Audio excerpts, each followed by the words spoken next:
Il faut bien regarder s'ils sont à droite ou à gauche. La tension est à son comble. À bord de ce véhicule blindé, un diplomate de haut rang et ses 4 gardes du corps. Le terrain est extrêmement hostile, le convoi est attaqué. Échange de tirs très nourris, la vie du diplomate ne tient plus qu'à un fil.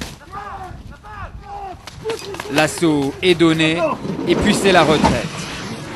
Nous ne sommes pas en Afghanistan, nous ne sommes pas en Irak, nous sommes dans le sud d'Israël, à la lisière de la bande de Gaza. Ces hommes ne sont pas des héros, ce sont les élèves d'une école de protection. Partout dans le monde, dans les environnements hostiles, les terroristes, les assaillants s'attaquent toujours aux convois, partout. En Amérique latine, en Afrique, en Irak, en Afghanistan, les convois sont des missions très risquées. Nous, on essaye de les former au maximum, histoire d'éviter les pertes. Protection de convois, mais aussi maniement des armes, exercice de tir. Ces hommes sont formés aux techniques du contre-terrorisme. C'est parfois un peu effrayant, mais au prix du stage, il faut bien accepter de souffrir un minimum. 4 500 € pour 2 semaines d'entraînement intensif. Anciens légionnaires, anciens militaires, les stagiaires viennent de toute la planète pour se former en Israël.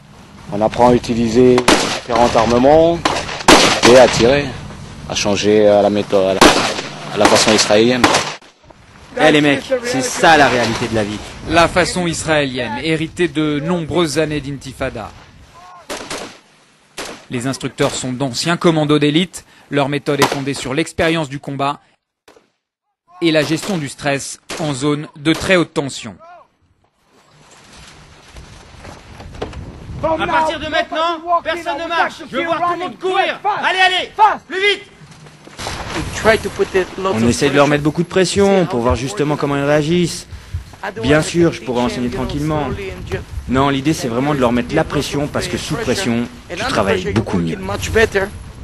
Après leur stage, la plupart de ces hommes iront se vendre à des sociétés militaires privées comme Blackwater par exemple. Pour tous, l'objectif est le même, gagner sa vie en zone de conflit armé.